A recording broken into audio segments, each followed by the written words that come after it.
Bonjour, bienvenue dans Point de Vue, ravi de vous retrouver en direct sur le Figaro TV. Au sommaire de notre émission, aujourd'hui, semaine décisive pour le Premier ministre. Il est déjà menacé de censure alors qu'il devrait annoncer un nouveau gouvernement, son prochain gouvernement en fin de semaine, et qu'il doit affronter une nouvelle mobilisation sociale ce jeudi. Le point de vue de l'économiste Nicolas Bouzou dans un instant. Donald Trump a annoncé hier soir son plan pour une paix éternelle pour au Moyen-Orient. Je cite le président américain. On revient sur ce plan en 20 points avec le chroniqueur international du Figaro, Renaud Girard. Et pour finir cette émission, on parlera patrimoine. La Fondation pour la sauvegarde de l'art français vient de lancer une collecte nationale pour réparer le petit patrimoine religieux. Vous avez le programme. Point de vue, c'est parti.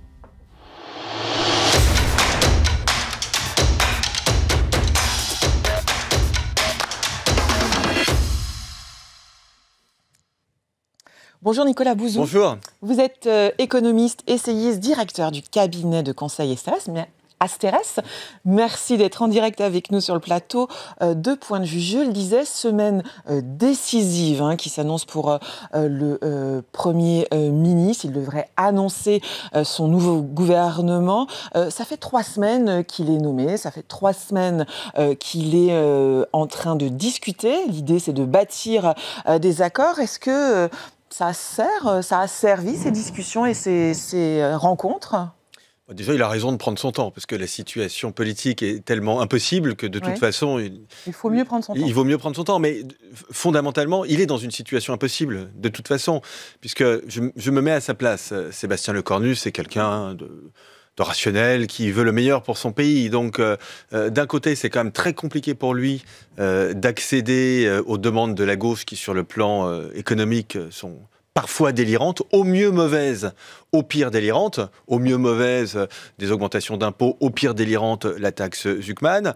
Quant aux demandes du Rassemblement national, elles sont quand même pas claires, notamment pour une raison de fond dont je m'étonne qu'on ne parle pas plus, pour être honnête. Laquelle ? C'est que vous avez 2 lignes à l'intérieur du Rassemblement national qui s'opposent frontalement. Vous avez la ligne Marine Le Pen. Sur le plan économique. Sur le plan économique, j'entends, la ligne Marine Le Pen et la ligne Jordan Bardella. Je voudrais quand même rappeler, ça a été peu noté, pardonnez-moi de citer des confrères, mais que sur LCI, il y a quelques jours, Marine Le Pen a dit, je la cite quasiment mot pour mot, que sur le plan économique, elle était moins éloignée d'Olivier Faure que de Bruno Retailleau. Ce n'est pas moi qui... Ce n'est pas nouveau.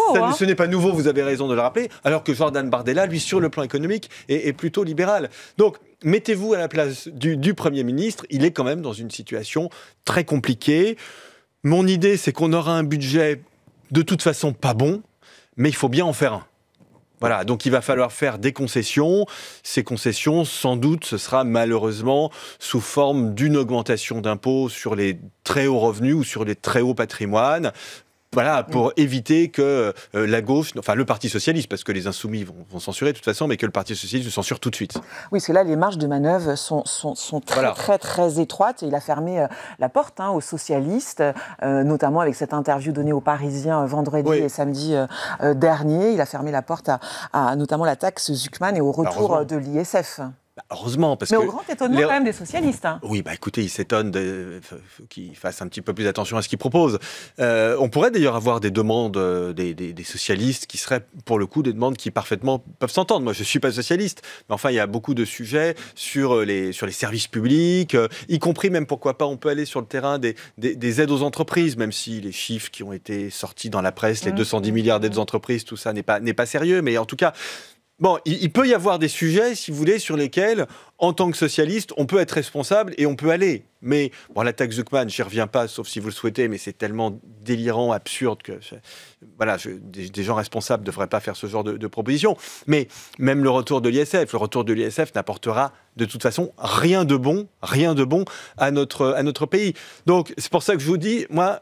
Le Premier ministre, soyons indulgents avec lui, parce qu'il est vraiment dans une situation politiquement impossible et donc économiquement et financièrement extrêmement complexe. Alors néanmoins, le Premier ministre va rencontrer les socialistes en fin de semaine, vendredi. Il a raison, il faut bien leur parler.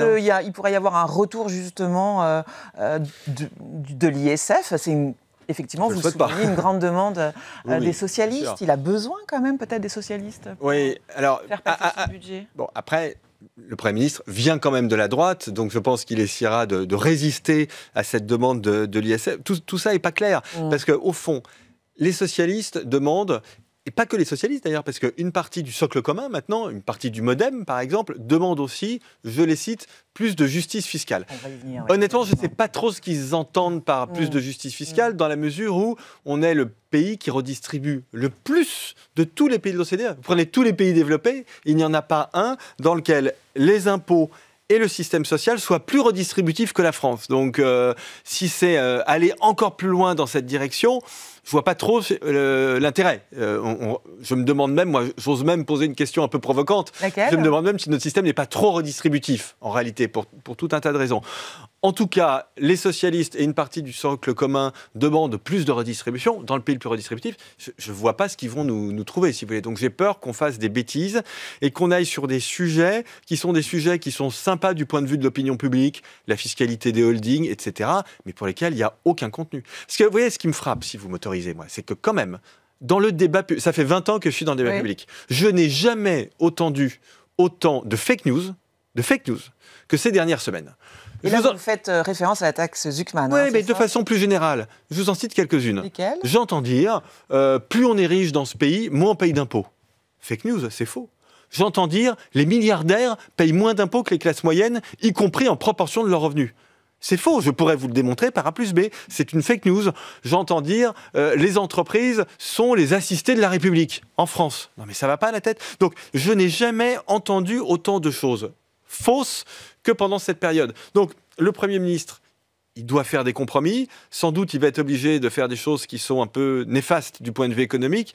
Et je le déplore pour faire un peu plaisir à la gauche. Mais en revanche, je ne veux quand même pas entretenir le débat public dans le sens de ces fake news et vous dire, par exemple, ah oui, peut-être qu'on pourrait aller chercher un peu d'argent dans les holdings parce qu'elles ne payent pas d'impôts.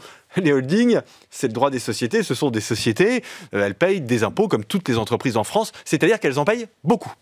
Il y a néanmoins des holdings, des sociétés qui peuvent mettre leurs sièges sociaux au Luxembourg, faire des montages financiers pour... Ça, c'est autre chose. C'est la question de l'optimisation fiscale, voire de l'évasion fiscale. L'évasion fiscale, c'est parfaitement interdit, donc c'est pas un sujet... voilà, il faut la combattre par principe.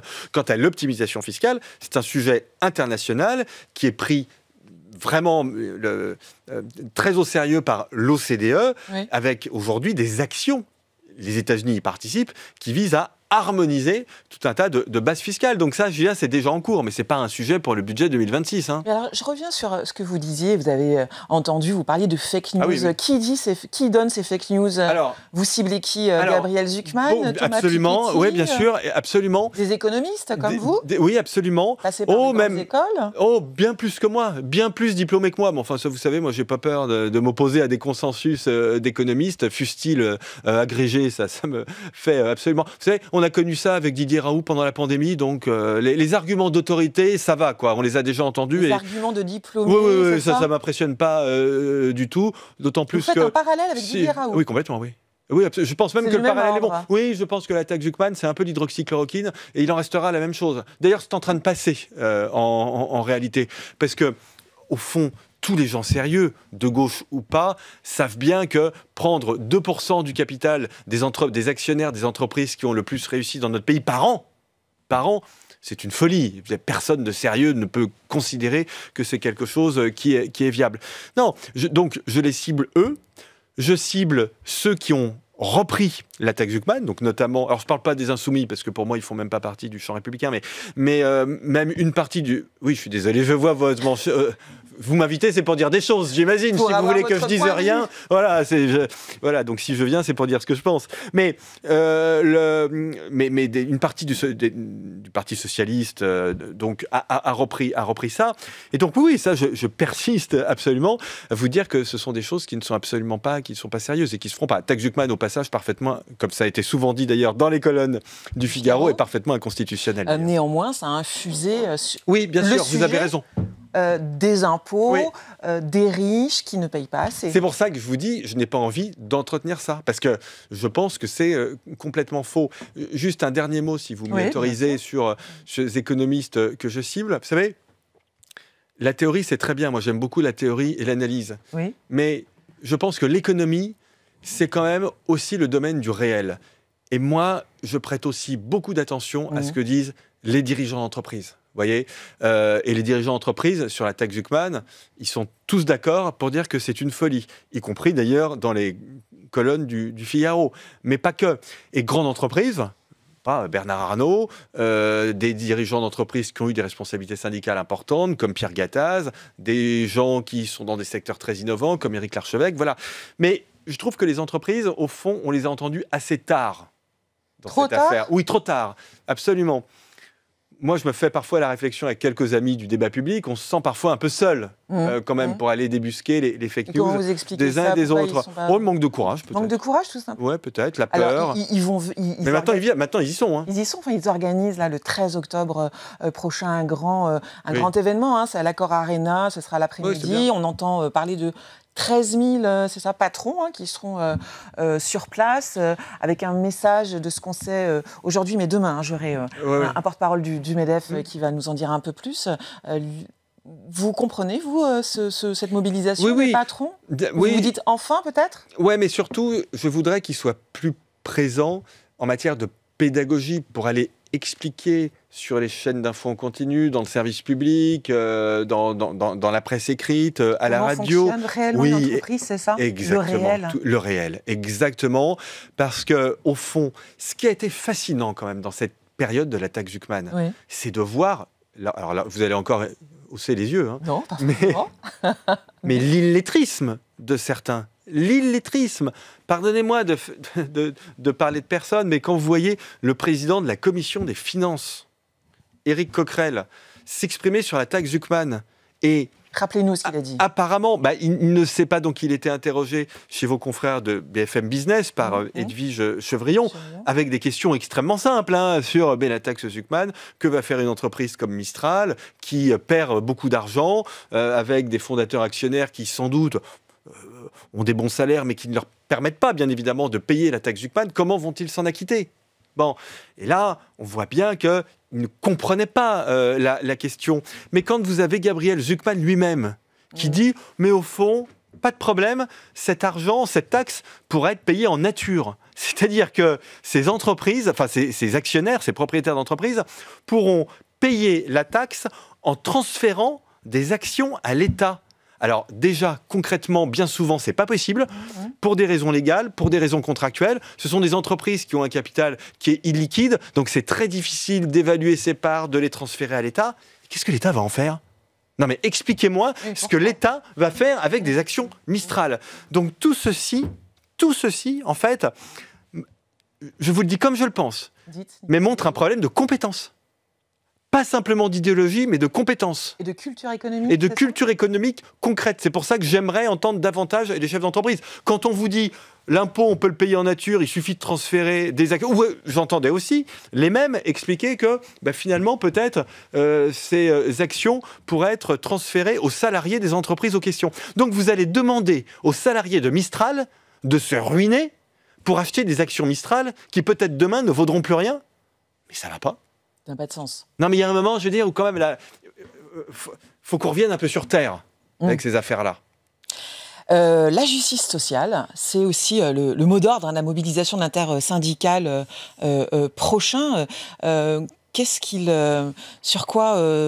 Comment ça peut évoluer ? Est-ce que ce mouvement peut impacter le Premier ministre et son prochain gouvernement ? Oui, mais moi je pense qu'il faut un peu resituer le débat. C'est-à-dire que la justice fiscale, je vous l'ai dit, dans notre pays, il y en a énormément. Moi, ce qui m'intéresse, c'est la justice sociale. Ça, personne n'en parle. Le vrai scandale, mais oui, bien sûr, le vrai scandale dans notre pays, c'est que vous avez des gens qui bossent, ils bossent 40 heures par semaine, ils font des métiers pas facile, ils ont des temps de trajet importants et à la fin du mois, ils ne peuvent pas se payer un petit resto en famille.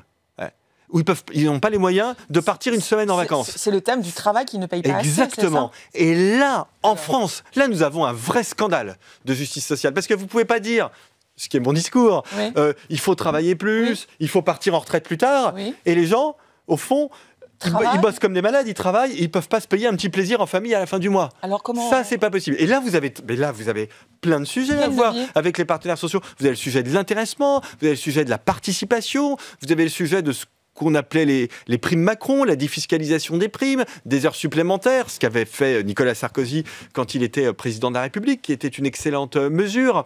Vous avez aussi, c'est plus technique, mais c'est très important, le fait que depuis 30 ans, on a des allègements de charges importants sur les bas salaires, c'est-à-dire qu'en réalité, nous subventionnons dans notre pays les bas salaires. Et donc, nous incitons aux bas salaires. Donc, pour les partenaires sociaux, ou pour la gauche, si elle s'intéressait vraiment au sort des travailleurs qui sont dans le besoin, je peux vous dire que vous avez des choses qui sont beaucoup plus efficaces que aller chercher des trucs sur les holdings, les dividendes. Sur la fiche de paye par exemple, des salariés, c'est ça. Par exemple, bien sûr. Cet écart qu'on a entre le salaire brut et ce qu'on a bien sûr. comme salaire net. Ça, ce sont de vrais sujets, vous voyez. Et puis, comme je vous le disais, l'amélioration des services publics. Le président de la République nous avait dit, quand je crois... Elisabeth Borne a été nommée Premier ministre, on va faire les 100 jours et dans 100 jours, les services publics fonctionneront mieux. Bah non, les urgences hospitalières, ça fonctionne toujours pas mieux. Et les urgences hospitalières, c'est le patrimoine de ceux qui, dans notre pays, ont les revenus les plus faibles. Et ça fonctionne pas mieux. Ça, c'est un vrai sujet. Est-ce que vous voyez vous avez... Ça, c'est pas en taxant davantage les dividendes que les urgences hospitalières vont mieux fonctionner. Il n'y a aucun lien. Vous avez lu l'interview du Premier ministre. Les contours de ce qu'il dessine du prochain budget, il a l'air de ressembler un peu à celui esquissé par François Bayrou. Par François Bayrou, non? Bah oui. Oui, alors avec des choses qui m'inquiètent un peu. Lesquelles?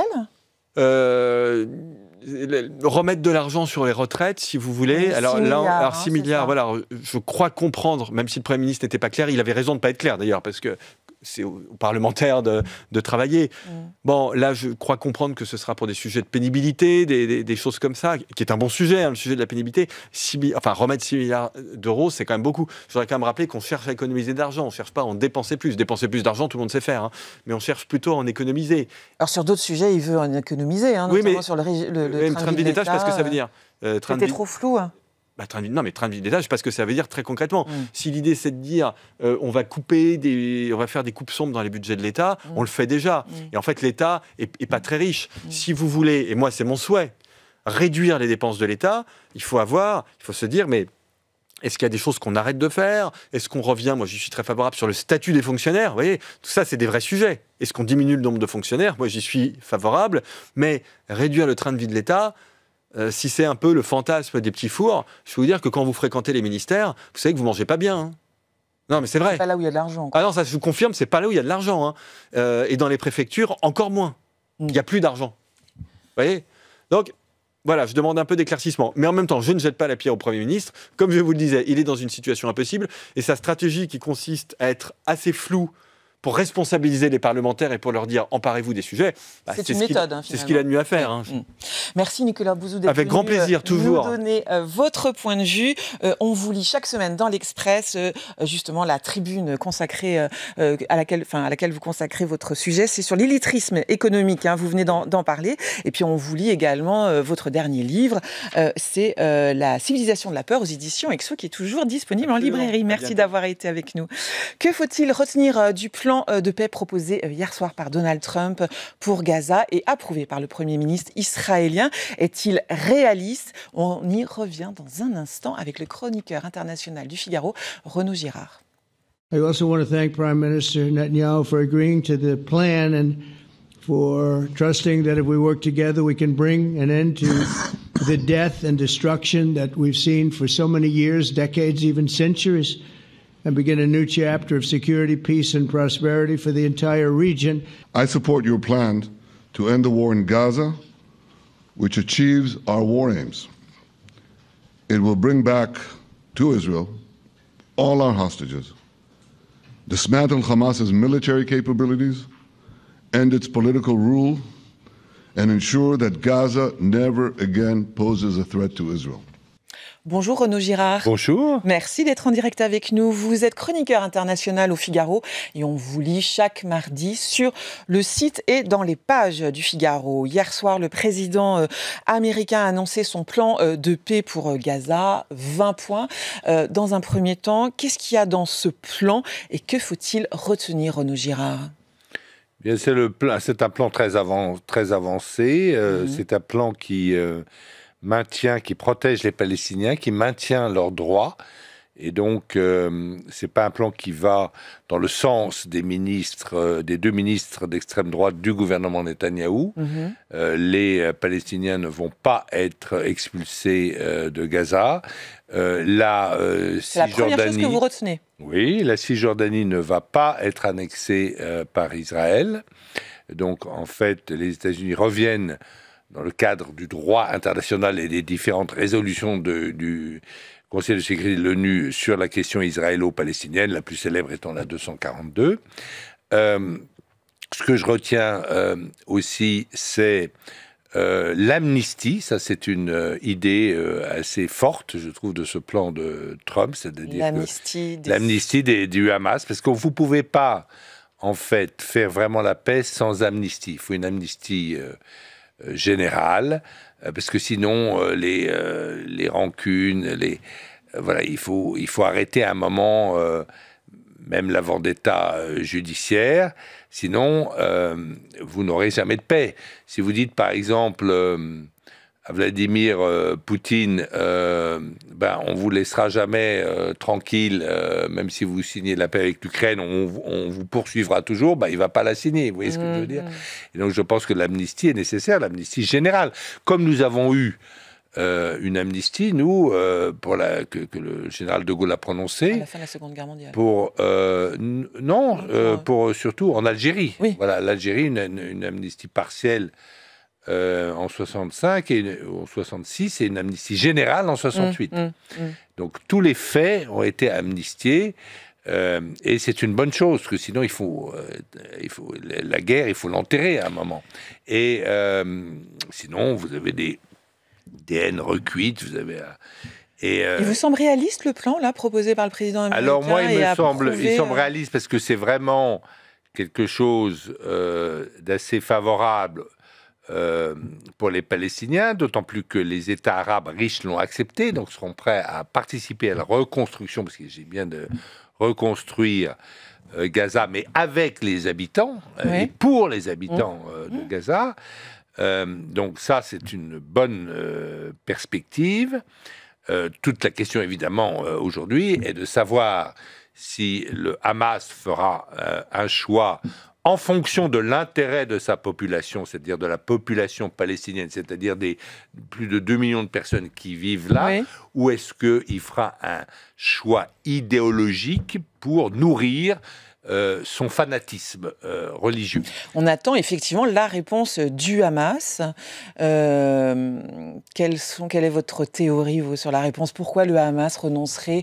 Il est très sous pression des monarchies du Golfe, par exemple? Le Qatar va tout faire, en tout cas, puisque le Qatar... c'est l'endroit où ça se négocie. C'était le hub des négociations, avec l'Israélien qui a fait quand même un geste important, puisqu'il s'est excusé de la frappe du bombardement. Netanyahou a effectivement appelé l'émir. Oui, ou le Premier ministre en tout cas, et pour lui dire qu'il s'excusait de cette frappe. C'est un moment important. Il est certain que c'est Trump qui a tordu le bras de Netanyahou, là, c'est assez clair. Mais le seul qui pouvait arrêter cette guerre, c'était Trump. C'est le seul qui est capable de faire pression sur le gouvernement israélien. Maintenant, tout n'est pas réglé, notamment... quelle forme prendra le retrait militaire israélien? On a dit sur une ligne à convenir, toute la question est cette ligne. Sans doute que Hamas dira non, il faut un retrait complet de l'armée israélienne de Gaza. Mais je pense que le Hamas serait bien inspiré d'accepter, parce qu'il faut reconnaître que par leur choix en 2006-2007 de ne pas reconnaître le droit à l'existence d'Israël et de se lancer dans une politique systématique de provocation à l'égard d'Israël, ils ont fait le malheur du peuple palestinien. Il faut voir que lorsque Sharon, en 2005, décide de retirer... de la bande de Gaza. Et de retirer par la force les colons. Il y avait quelques colonies qui ont été expulsées. Mais pas autant qu'en Cisjordanie maintenant. Non, ça n'a rien à voir. Pour la Cisjordanie, il faudra faire sans doute des échanges de territoire. On peut en parler tout à l'heure. Mais il y a eu ça. Et en 2006, le Hamas qui était assez populaire, mais a choisi d'abord la dictature, puisqu'il a viré par la force l'opposition qui était le Fatah, le mouvement qui reconnaissait le droit à l'existence d'Israël. Et ensuite, il y a eu une dictature. Il n'a jamais remis son pouvoir en cause, le Hamas.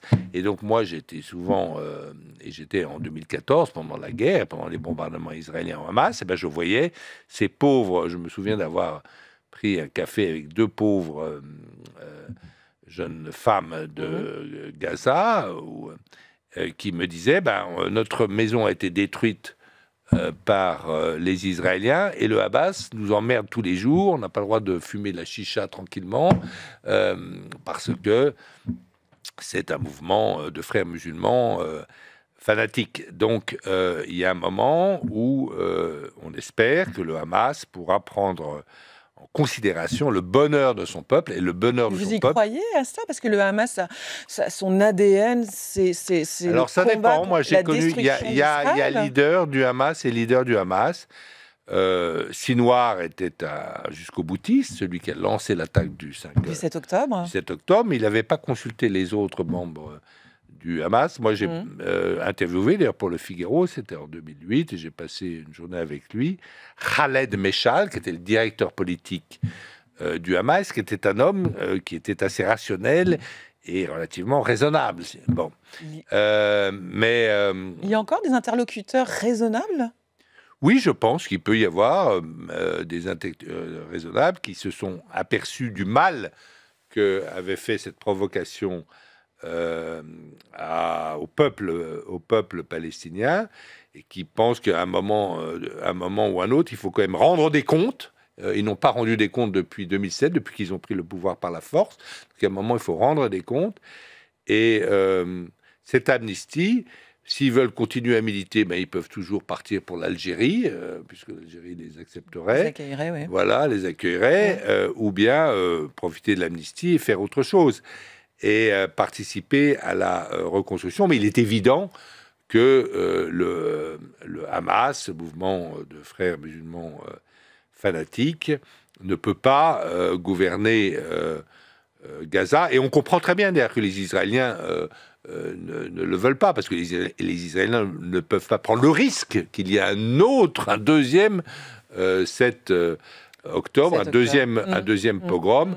D'ailleurs, Benyamin Netanyahou a dit qu'il a parlé de finir le travail contre le Hamas. Donner aux Palestiniens un État à 1 kilomètre de Jérusalem après le 7 octobre, c'est comme donner Al-Qaïda à Al-Qaïda un État à 1 kilomètre de New York après le 11 septembre. C'est ce qu'il a dit à la tribune des Nations Unies. Voilà, ça c'est effectivement Netanyahou. Il faut dire que Netanyahou, en fait, s'est fait tordre le bras par Trump. Maintenant, Trump, publiquement, l'a bien traité, l'a cajolé, etc. Mais enfin, quand même, c'est très loin des plans qu'avait peut-être Netanyahou, notamment l'annexion de la Cisjordanie, qu'ils appellent Judée-Samarie. Là, il n'en est plus question, c'est-à-dire qu'on revient, en fait, au bout de ce que propose Trump, on revient à la création d'un État palestinien.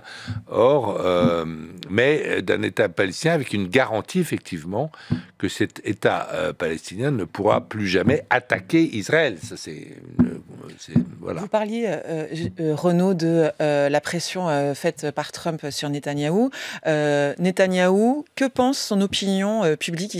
Que pense la société israélienne? Alors, la société israélienne, elle est assez à droite, puisque Netanyahou, c'est une démocratie, Israël, donc Netanyahou a été élu, mais les Israéliens sont des gens quand même assez éduqués et qui comprennent le monde tel qu'il est, et donc ils savent très bien que Israël ne peut pas se permettre, c'est aussi simple que ça, de se couper des États-Unis, qui sont leurs derniers alliés et qui sont par ailleurs la première puissance militaire de la planète. Ils ne peuvent pas se le permettre, et donc un Premier ministre ne peut pas se permettre, quel qu'il soit, quelle que soit son idéologie, ne peut pas se permettre de se couper des États-Unis d'Amérique. Et donc, il n'a plus qu'un seul choix, c'est d'obéir à Trump. Alors, si évidemment... Il y a une coalition gouvernementale, Netanyahou. Il y a une coalition gouvernementale, mais il aura... un conseil des ministres, c'est là dimanche qui va être important. Oui, mais bien sûr, mais si l'extrême droite l'extrême droite le quitte. D'abord, ils pourront aller où? On ne sait pas. Ils pourront renoncer à la politique pour 30 ans si l'extrême droite quittait le gouvernement israélien. Et d'autre part, à la Knesset, pour une paix avec les Palestiniens, il est tout à fait certain que Netanyahou trouverait une majorité adéquate pour le soutenir dans cet effort de paix avec les Palestiniens, puisqu'en fait, il y a quand même beaucoup, et même grande partie de l'élite libérale israélienne est favorable, ne veut pas la guerre, ne veut pas, on a assez de cette guerre sans fin. C'est une guerre, en fait, entre les Juifs et les Arabes en Palestine, qui dure depuis 1929, depuis les massacres d'Hébron, qui avaient été commis par des Arabes furieux de l'immigration sioniste à l'époque, qui avait massacré des Juifs totalement d'ailleurs innocents. Et cette guerre dure depuis maintenant un siècle. Les Israéliens sont des gens comme vous et moi, qui aimeraient bien vivre en paix, sans avoir peur des bombardements, sans devoir aller à la cave une nuit sur 3, et qui ont aussi des sentiments évidemment humains. Il faut se souvenir que lorsqu'il y avait eu les massacres de Sabra et Shatila qui avaient été faits en 1982 au Liban, pas par l'armée israélienne, mais c'est l'armée israélienne qui entourait les camps, qui avait laissé une milice extrémiste commettre ces massacres contre la population palestinienne qui habitait ces camps. Eh bien, la plus grande manifestation pour dénoncer ce crime qui a eu lieu au Moyen-Orient, elle a eu lieu à Tel Aviv. Et d'ailleurs, le ministre de la Défense, qui était Sharon à l'époque, a dû démissionner à cause de ça. Donc il y a quand même aussi une conscience israélienne, une partie de l'opinion. Il y a d'autres qui sont beaucoup plus va-t-en-guerre, bien sûr. Mais évidemment que Netanyahou trouverait une majorité pour approuver la paix avec les Palestiniens. Vous êtes plutôt, vous diriez, optimiste. Moi, la paix est relancée. Quel est votre point de vue ? Je fais le choix de l'optimisme et de la rationalité. La rationalité, c'est que le Hamas comprenne qu'en 2007, il aurait pu faire, avec l'argent des pétromonarchies, de Gaza une sorte de Singapour du Moyen-Orient. Ils n'ont pas fait ce choix parce que la population palestinienne, les Palestiniens, ce sont des gens très éduqués, très malins et très bons commerçants. Oui, mais ce n'est pas le combat. Enfin, le Hamas n'est pas. Voilà, le Hamas est un mouvement de frères musulmans. Voilà, ils veulent la destruction d'Israël. Voilà, ce n'est pas du tout le même projet. Maintenant, ils peuvent être parfois pragmatiques quand même. Et beaucoup, d'ailleurs, de ces leaders ont été formés aux États-Unis. Moi, j'ai vu des gars du Hamas, des ingénieurs formés aux États-Unis. Vous voyez, ils ne sont pas complètement... voilà, c'est pas forcément des... Et des barbus avec un couteau entre les dents, des dents, c'est un peu plus sophistiqué que ça, parfois. Sinwar était un tueur, là, les choses sont assez claires, mais vous avez de tout dans le Hamas. Et j'espère donc qu'ils vont comprendre. Et je pense que la réconciliation est possible. Vous savez, nous, on a connu la réconciliation franco-allemande assez rapide. Alors, il y avait des leaders pour ça. Et De Gaulle a montré l'exemple, évidemment, en invitant chez lui, dans sa maison personnelle, le chancelier d'Allemagne fédérale. Ça, évidemment, ça a eu un impact considérable. Et c'était seulement 13 ans après la guerre. Moi, j'étais à Gaza. Je séjournais à Gaza, envoyé par le Figaro, en 1993, le 13 septembre, lorsque Arafat, qui représentait les Palestiniens à l'époque et qui avait accepté l'existence d'Israël, a serré la main de Rabin, qui était le premier ministre d'Israël. Sous la présidence Clinton, c'était ça, Washington. Clinton les recevait, et il y avait les accords d'Oslo, où les Palestiniens reconnaissaient Israël, et Israël reconnaissait qu'il allait donner progressivement par étapes un État aux Palestiniens. Tout ça a été enterré parce qu'un extrémiste juif a assassiné Rabin 2 ans plus tard. Mais lorsqu'il y a eu cette cérémonie, donc on était à Gaza, donc c'était le soir, parce qu'il y a un décalage horaire avec l'Amérique, tout le monde était devant sa télé, toutes les fenêtres étaient ouvertes parce qu'il fait encore chaud à Gaza en septembre. Et lorsqu'ils se sont serrés la main, j'ai entendu dans Gaza une immense clameur. Et je suis sorti dans la rue, tout Gaza est sorti dans la rue, et j'ai vu ce spectacle inouï, des adolescents palestiniens se précipiter sur les soldats israéliens, parce qu'à l'époque c'était occupé, donc il y avait des soldats israéliens partout, pour les embrasser. Donc vous gardez ce souvenir très fort. Je regarde ce souvenir, je pense. Et c'est ferment, quelque part, de paix qui serait resté d'après vous.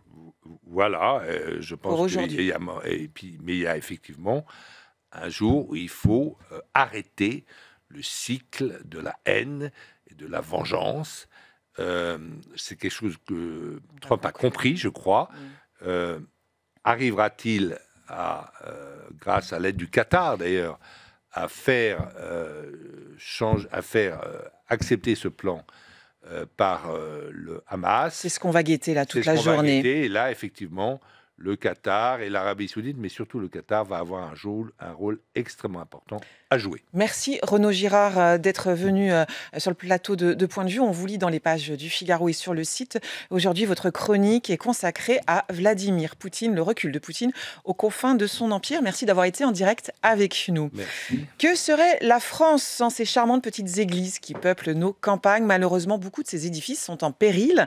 La Fondation pour la sauvegarde de l'art français veille sur ce merveilleux patrimoine pour le préserver des outrages du temps. Dans un instant, Olivier de Rohan-Chabot, le patron, le président de la Fondation, sera avec nous. En attendant, je vous propose d'écouter Emmanuel Macron. Il y a 2 ans, dans un discours en Bourgogne, il avait lancé la collecte concernant les édifices religieux. On a tout ce patrimoine religieux dans des communes de moins de 10 000 habitants qui souvent n'est pas protégé par nos règles jusqu'alors. Et pour les communes qui en ont la charge, ce sont des travaux bien souvent impossibles, très complexes, très coûteux. Et les travaux courants, parfois on les laisse filer jusqu'au jour où il faut détruire, ou en tout cas les investissements sont si importants que le patrimoine religieux finit par, en quelque sorte, tomber dans un état qui fait que les investissements deviennent insoutenables. Nous allons lancer une collecte pour le patrimoine religieux de nos communes. Elle va commencer le 15 septembre. Et elle a vocation à nous permettre sur 4 ans de mobiliser 200 millions d'euros. Elle sera réservée aux communes de moins de 10 000 habitants pour leur patrimoine religieux et moins de 20 000 habitants outre-mer. Bonjour Olivier de Rohan-Chabot. Bonjour madame. Merci d'être en direct avec nous. Vous êtes le président de la Fondation pour la sauvegarde de l'art français. Cette fondation, c'est l'une des plus anciennes sociétés de sauvegarde du patrimoine. Ça fait 100 ans que cette fondation existe pour justement sauver le patrimoine. C'est bien ça? Absolument. Racontez-nous alors cette mission. De la Fondation. De la Fondation. Bah, écoutez, ça fait 100 ans. Le patrimoine, il est comme nous, il vieillit. Oui. Alors, si on ne l'entretient pas régulièrement, il disparaît. Alors, voilà. Donc, et puis, il y a des occasions où il disparaît plus vite, avec les guerres, les incendies. Et en France, hélas, nous avons été pas mal gâtés de ce côté-là. Donc, voilà. Donc, la Fondation que j'ai l'honneur de présider, qui était une association à l'époque, a été fondée après la guerre de 14, après toutes les destructions qui ont eu lieu dans le nord de la France. Du fait de la guerre, bien sûr. Il a fallu aider beaucoup de choses. Et puis également, la France n'était pas riche après la guerre de 14. Et donc, même des endroits comme Versailles, on ne s'en occupait pas. S'il n'y avait pas eu Rockefeller pour venir donner un coup de main, ça serait mal passé. D'où l'importance du mécénat, d'ailleurs, dont je pense que nous allons parler. Voilà, exactement. Votre particularité, vous, c'est que justement, vous êtes le premier mécène des églises et des chapelles de France. Mais il se trouve que, comment dirais-je, le patrimoine religieux représente au moins la moitié du patrimoine français. C'est énorme.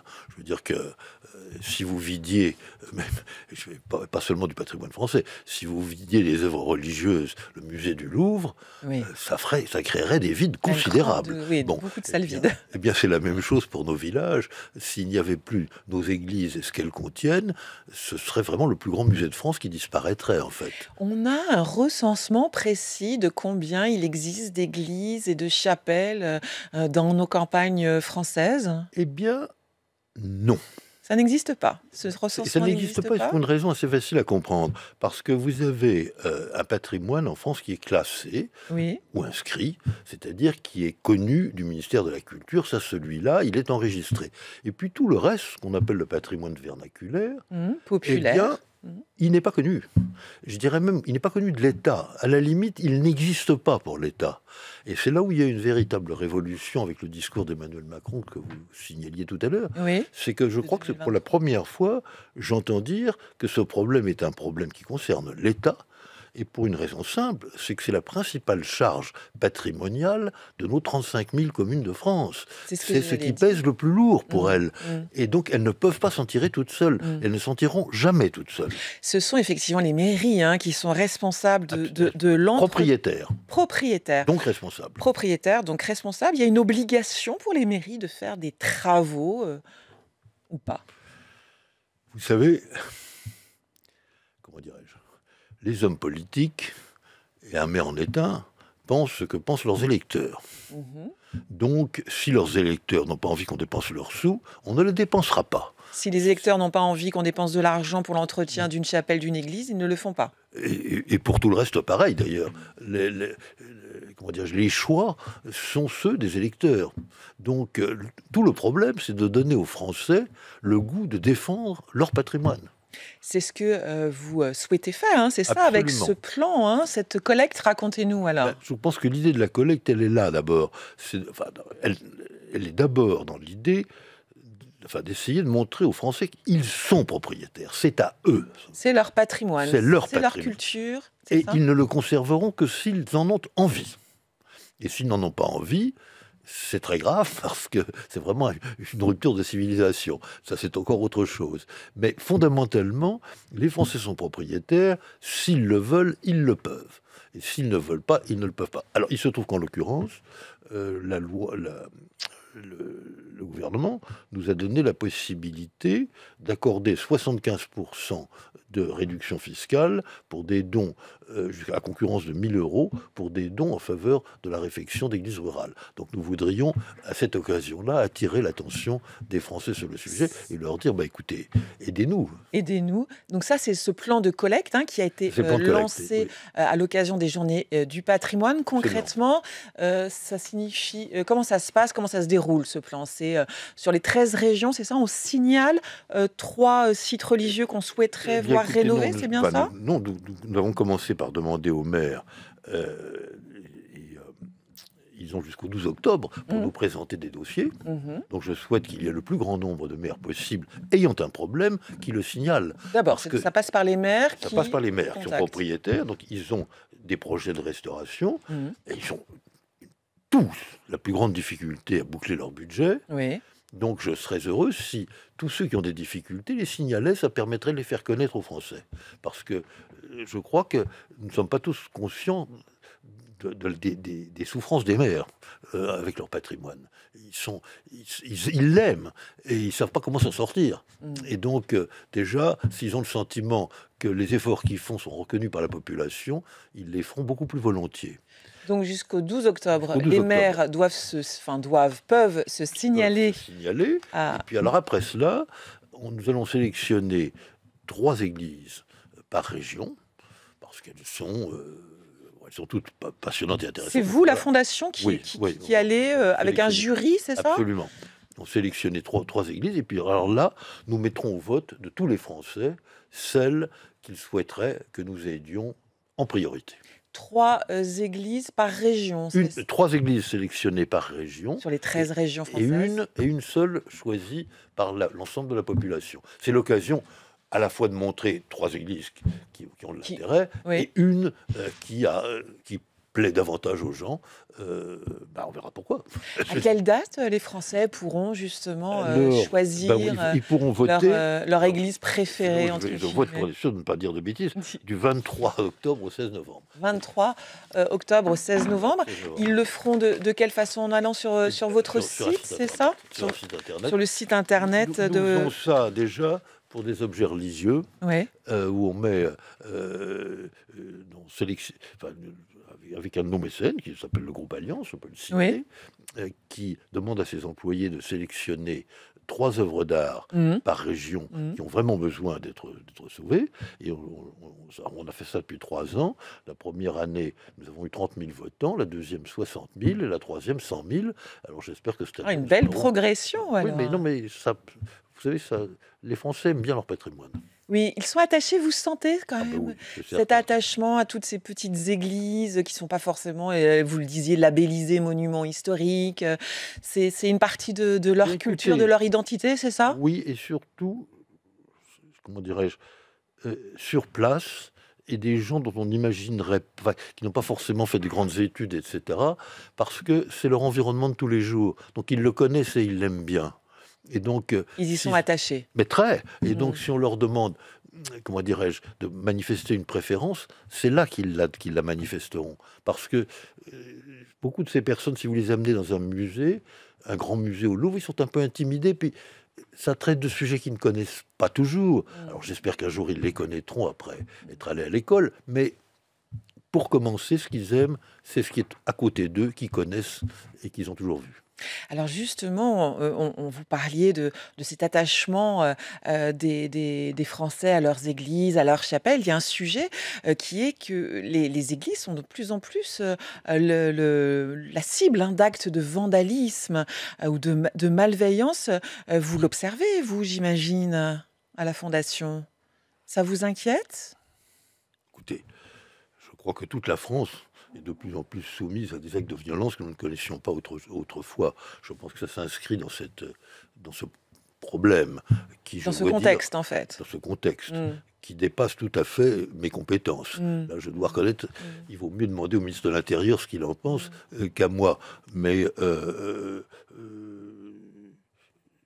comment dirais-je, non, la menace, elle est celle qui a existé depuis toujours. C'est-à-dire que sauver une église, aujourd'hui, on atteint tout de suite des sommes qui vont entre 500 000 et 3 millions d'euros. Bon, alors quand vous avez une commune qui a 200 habitants, il n'est pas question pour elle, la malheureuse, de trouver 500 000 euros et encore moins 3 millions. Donc, comment est-ce qu'elle va s'en sortir? Eh bien, elle va s'en sortir. Alors, si l'église est très belle, est classée monument historique, l'État prend une participation, mettons, de 40%.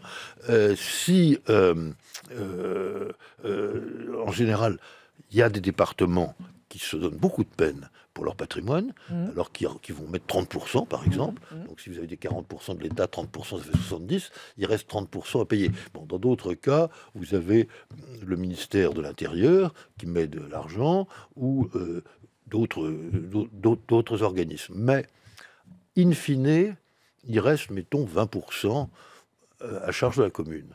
S'il y a un mécénat qui arrive et qui leur permet à la commune, comment dire, je dois prendre 30 000 euros sur les 60 000 euros qu'elle doit donner, eh bien, ça détermine le maire à y aller. Et c'est là où le mécénat est extrêmement important, et c'est là où est l'appel au peuple. Parce que si votre générosité à vous tous permet de donner ce je ne sais quoi au maire qui lui donnera le courage de se lancer, les travaux et eh bien, ça fait toute la différence.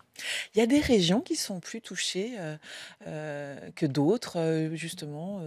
Je serais tenté de vous dire, il y a des régions qui ont des élus qui s'intéressent davantage à leur patrimoine que d'autres. Je dirais cela comme ça. Lesquels? Qui sont écoutez, pour ne parler que de ce que je connais, en Bretagne... on est attaché à son patrimoine très religieux. Oui, très. Parce que les églises sont ouvertes. Elles sont très visitées par les touristes.